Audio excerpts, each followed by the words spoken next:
Deputy CM जो है सुबह मुंबई से निकले थे और यहाँ पे रैली के लिए आ रहे थे बारामती में, तब लैंड होते टाइम यहाँ पे जो है ये हादसा हुआ है, प्लेन क्रैश हुआ है।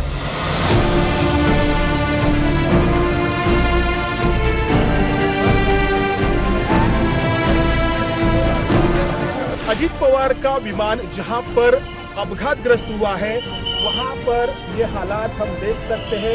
ये विमान पूरी तरीके से जलकर खाक हो चुका है। यहां से बारामती एयरपोर्ट कुछ किलोमीटर की दूरी पर है।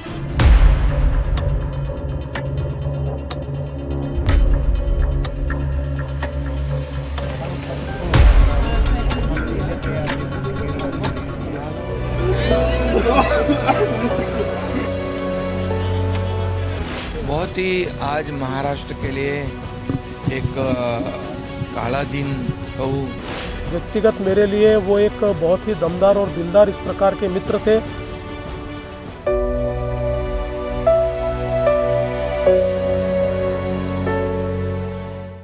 अगर मैं आप सबसे ये कहूं कि आज बड़ी मनहूस सुबह थी तो गलत नहीं होगा, क्योंकि सिर्फ महाराष्ट्र को नहीं पूरे देश को सन्न करने वाली खबर आज सामने आई।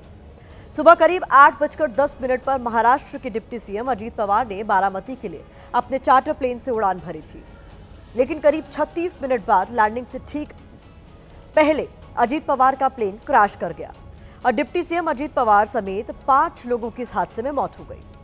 66 साल के अजीत पवार महाराष्ट्र पंचायत चुनाव के लिए जनसभा को संबोधित करने बारामती जा रहे थे। जो जानकारी सामने आई उसके मुताबिक पायलट ने बारामती एयरपोर्ट पर लैंडिंग की कोशिश की, लेकिन रनवे साफ नहीं दिखाई दिया तो दोबारा विमान को ऊंचाई पर ले जाया गया।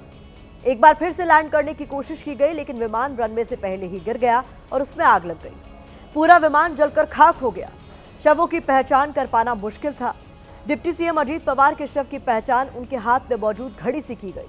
इस खबर से पूरा देश सदमे में है और अजीत पवार के निधन से उनका एक सपना अधूरा रह गया, जिसे पूरा करने की हसरत वो लंबे वक्त से अपने मन में रखे हुए थे।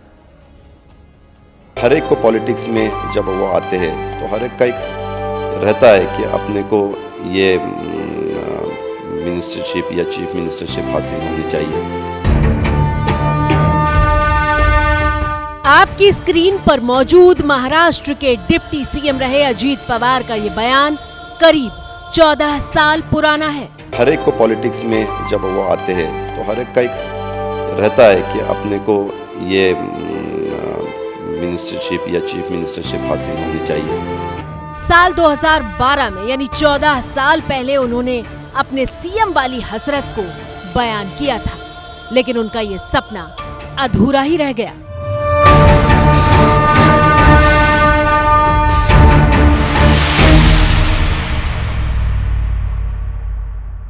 मी अजित अनंतराव पवार गांभीर्यपूर्वक दृढकथन करतो की कायद्याद्वारे स्थापित झाले आहे अशा भारतीय संविधानाबद्दल मी खरी श्रद्धा व निष्ठा बाळगीन। मी महाराष्ट्र राज्याचा उपमुख्यमंत्री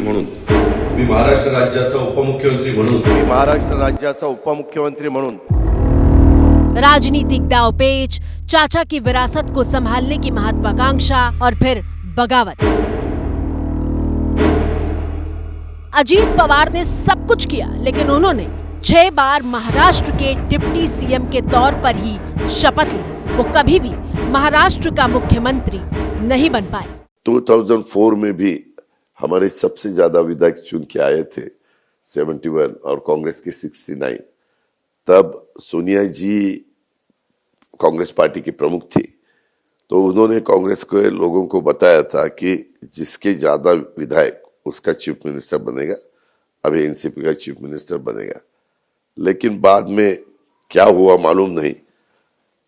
हमारे प्रमुख जी, ये जो हमारे हाईकमांड है, उन्होंने 4 कैबिनेट मिनिस्ट्री ज्यादा ली, 4 डिपार्टमेंट ज्यादा ली और चीफ मिनिस्टर छोड़ दिया।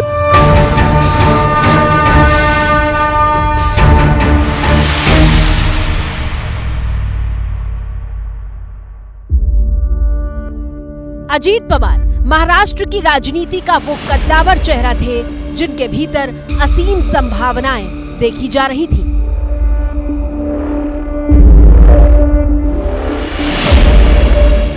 महाराष्ट्र के सिंहासन पर सत्ता बीजेपी से लेकर उद्धव ठाकरे तक किसी की भी रही हो, लेकिन अजीत पवार हर किसी के लिए जरूरी या फिर कह लीजिए कि मजबूरी बने रहे।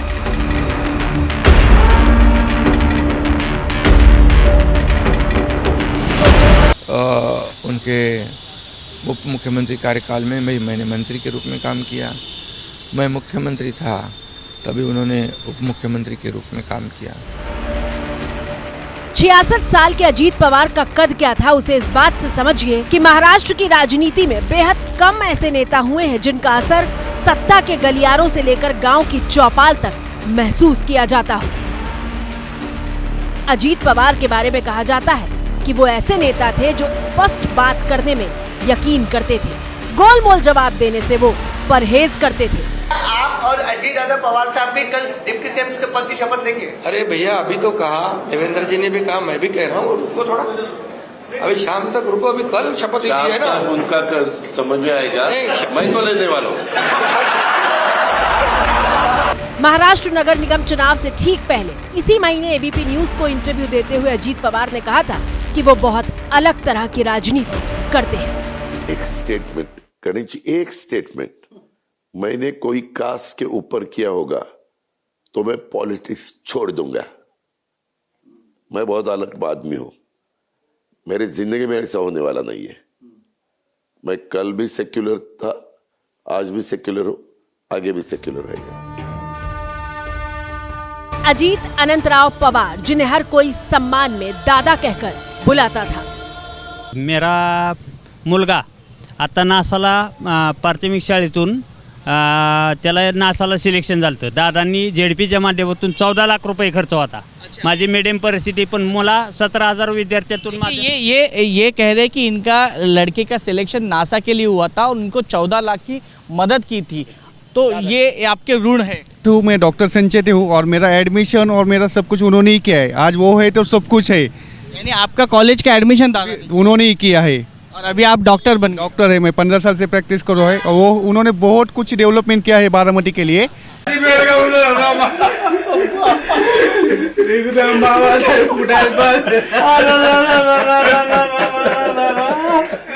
यही वजह है कि विमान हादसे में अजीत पवार के निधन की खबर ने हर किसी को झकझोर कर रख दिया।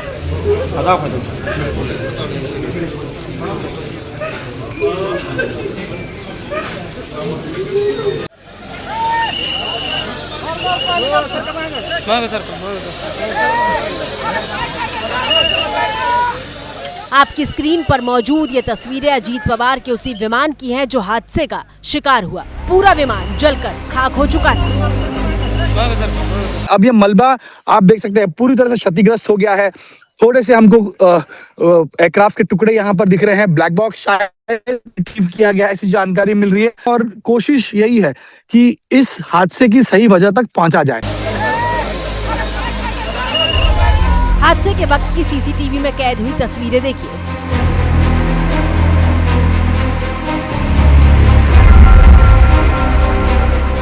वक्त 8:46 हो रहा था जब विमान लैंडिंग की कोशिश करते हुए आग के गोले में तब्दील हो गया था। सवाल पूछे जा रहे हैं कि जब दूसरी बार लैंडिंग की कोशिश में रनवे दिख गया था और लैंडिंग की इजाजत भी मिल गई थी, फिर ऐसा क्या हुआ कि विमान क्रैश कर गया?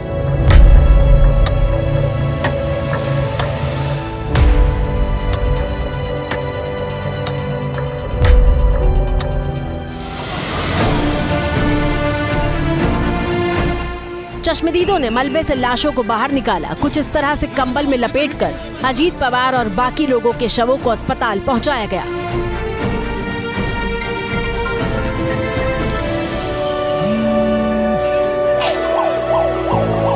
बारामती के अस्पताल में अजीत पवार का शव पहुंचा तो रोते बिलखते सैकड़ों की भीड़ अस्पताल के गेट पर मौजूद थी, जो समझ ही नहीं पा रही थी कि आखिर उनके नेता के साथ ये क्या हो गया।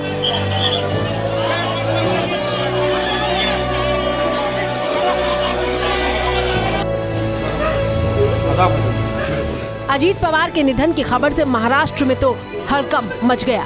महाराष्ट्र के सीएम और डिप्टी सीएम कुछ घंटों के भीतर बारामती पहुंचे।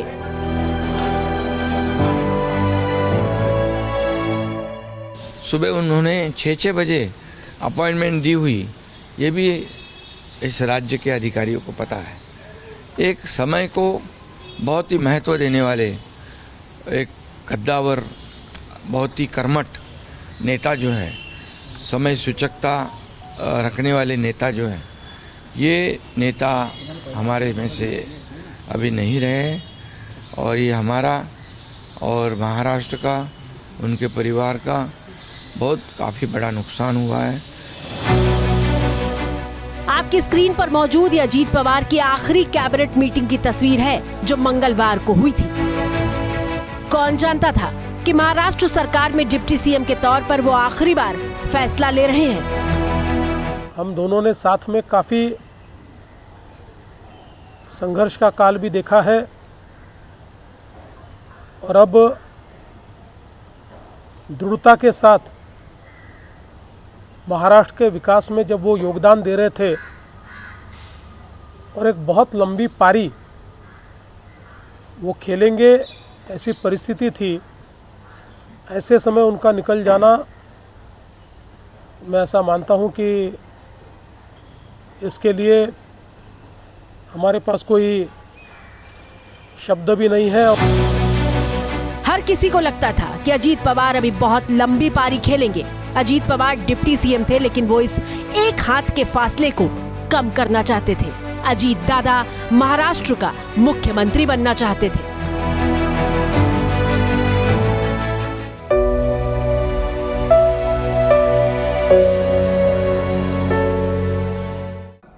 अजीत पवार की पार्टी एनसीपी यानी राष्ट्रवादी कांग्रेस पार्टी का चुनाव चिन्ह घड़ी था।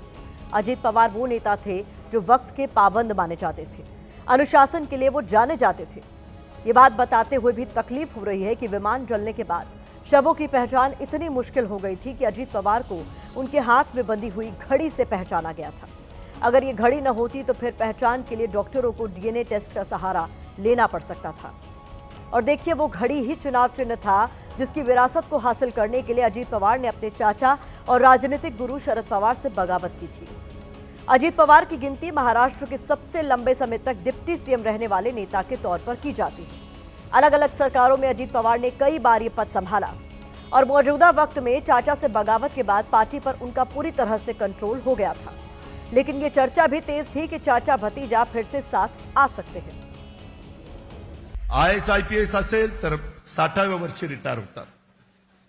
राजकीय जीवनामध्ये असेल तर भाजपमध्ये 75 वर्षांनंतर रिटायर केलं जातं. त्याच्यानंतरच्या काळामध्ये आता नवीन पिढी पुढे येते. तुम्ही आशीर्वाद द्या ना. चुकलं तर सांगा ना, अजित तुझं हे चुकलं. बापाचा नाद नाही करायचा. बाकी काही ऐकून घेऊ, काहीही ऐकून घेऊ. एक सांगते, महिला आहे मी. छोटंसं बोलला ना तर टचकन डोळ्यात पाणी येतं.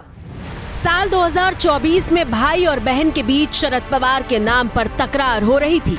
अजीत पवार खुलकर हमले कर रहे थे, लेकिन ये पहली बार नहीं था। शरद पवार के खिलाफ अजीत की बगावत के बीच तो पहले ही पड़ गए थे। अजीत पवार का जन्म महाराष्ट्र के अहमदनगर में हुआ था, लेकिन उनकी पढ़ाई बारामती में हुई। अजीत शरद पवार के बड़े भाई अनंतराव पवार के बेटे थे। अजीत पवार ने बारामती में अपनी शुरुआती पढ़ाई की। कॉलेज के दिनों में ही अजीत पवार के पिता का निधन हो गया था। अजीत पवार ने महाराष्ट्र के कोल्हापुर के शिवाजी यूनिवर्सिटी से ग्रेजुएशन की पढ़ाई पूरी की। अपने शुरुआती दिनों में अजीत पवार ने शरद पवार के पर्सनल सेक्रेटरी के तौर पर काम शुरू किया। अजीत पवार ने एक बार एक इंटरव्यू में कहा था कि मैं हमेशा अपने चाचा शरद पवार से डरता था। दरअसल शरद पवार से ही अजीत पवार ने राजनीति के दांव पेच सीखे थे। दादा, पर आपका एक बयान था कि अब पवार साहब ने रुकना चाहिए, रिटायरमेंट लेना चाहिए। आज भी अजीत दादा उसी बयान पर कायम है, क्योंकि चर्चा ऐसी है कि बिल्कुल नहीं, उनका जो भी वो उनका अधिकार है। लेकिन जो सीखा वही अजीत पवार ने अपनी पार्टी में आजमाया, जब महाराष्ट्र की सियासत के भीष्म पितामह कहे जाने वाले अपने चाचा के खिलाफ भतीजे ने बगावत करके पार्टी पर पूरी तरह से कंट्रोल कर लिया था। तब चाचा ने कहा था कि अजीत पवार की कोई राजनीतिक गुगली नहीं बल्कि एक तरह की लूट है। ये गुगली नहीं, ये राहुल है। तभी से चाचा और भतीजे की राह अलग चल रही थी, लेकिन 90 के दशक का एक दौर वो था जब शरद पवार और अजीत पवार का सिक्का महाराष्ट्र की राजनीति में स्थापित हो चुका था।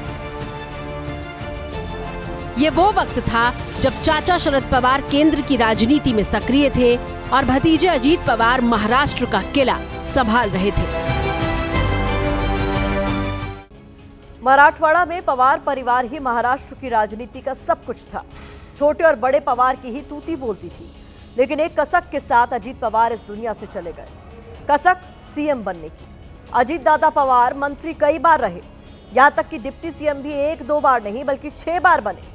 2010 में जब पृथ्वीराज चौहान महाराष्ट्र के सीएम बने तो एनसीपी कोटे से अजीत पवार को डिप्टी सीएम बनाया, लेकिन साल 2012 में जब सिंचाई घोटाले के आरोप लगे तो अजीत पवार को इस्तीफा देना पड़ा, लेकिन 2 महीने बाद ही दोबारा वो चौहान की सरकार में ही डिप्टी सीएम बन गए थे। साल 2012 जब अजीत पवार ने डिप्टी सीएम का पद छोड़ा भी था और फिर उसी साल डिप्टी सीएम पद की शपथ भी ले ली थी। साल 2014 में महाराष्ट्र से यूपीए की विदाई हुई और एनडीए की सरकार बनी। 5 साल तक सियासी नेपथ्य में रहने के बाद जब साल 2019 के विधानसभा चुनाव नतीजे आए, जिसके बाद बीजेपी और उद्धव ठाकरे में तनातनी शुरू हो गई, तो अजीत दादा राजनीति के केंद्र में आ गए थे। 22 नवंबर 2019 की रात तक अजीत पवार और शरद पवार मिलकर शिवसेना पार्टी प्रमुख उद्धव ठाकरे के साथ महाविकास आघाड़ी की सरकार महाराष्ट्र में बना रहे थे। लेकिन 23 नवंबर की रात को जब पूरा देश नींद में था, तब अजीत पवार ने महाराष्ट्र के राज्य भवन जाकर देवेंद्र फडणवीस के साथ शपथ ली और देवेंद्र फडणवीस की सरकार में बतौर डेप्यूटी सीएम काम करने के लिए तैयार हो गए। मी अजित अनंतराव पवार गांभीर्यपूर्वक दृढ़कथन करतो की ये तस्वीरें महाराष्ट्र की राजनीति का टर्निंग पॉइंट था। शरद पवार का समीकरण रात के अंधेरे में अजीत पवार ध्वस्त कर चुके थे, लेकिन चाचा अड़ गए और भतीजे को पलटना पड़ा। सुप्रिया सुले को भाई अजीत पवार को मनाने के लिए भेजा गया और फिर 28 नवंबर 2019 को महज 5 दिन में फडणवीस और अजीत पवार की सरकार गिर गई थी। अजीत पवार वापस चाचा गुट में आ गए थे। इसके बाद उद्धव ठाकरे सीएम बने तो अजीत पवार को वहां भी डिप्टी सीएम की कुर्सी दी गई। ये चौथी बार था जब वो सीएम पद की शपथ ले रहे थे, लेकिन अभी और भी एक्शन होना बाकी था। साल 2022 में शिवसेना टूटी तो बीजेपी के समर्थन से एकनाथ शिंदे सीएम बने। महाराष्ट्र की सियासत में सत्ता से अजीत पवार को दूर होना पड़ा, लेकिन कुर्सी की ताकत को करीब से समझने वाले अजीत पवार बहुत दिन तक सत्ता का मुंह त्याग नहीं पाए। फिर हुआ ये कि अजीत पवार चाचा शरद पवार से बगावत करके अलग हो गए थे और जुलाई 2023 में एकनाथ शिंदे की सरकार में फिर से यानी 5वीं बार डिप्टी सीएम के तौर पर उन्होंने शपथ ली थी। ये वो वक्त था जब एकनाथ शिंदे महाराष्ट्र के मुख्यमंत्री थे, जबकि अजीत पवार और देवेंद्र फडणवीस डिप्टी सीएम थे। मन में उनके ये उम्मीद भी रही होगी कि शायद अगली बार सीएम की कुर्सी पर बैठने का मौका मिले। फिर साल 2024 आया जब महायुति को महाराष्ट्र विधानसभा में बम्पर बहुमत मिला और बीजेपी ने देवेंद्र फडणवीस की सीएम के तौर पर ताजपोशी की।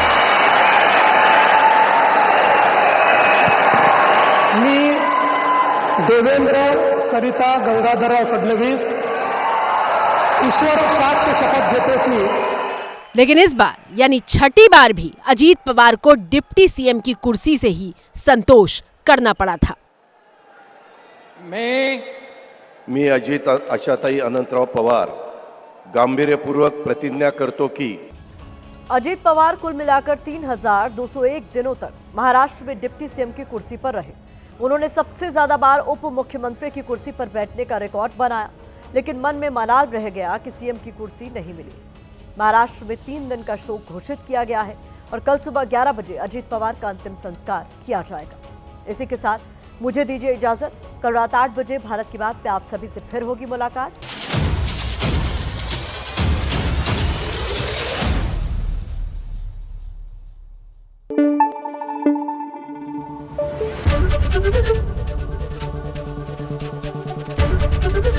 एबीपी न्यूज आपको रखे आगे।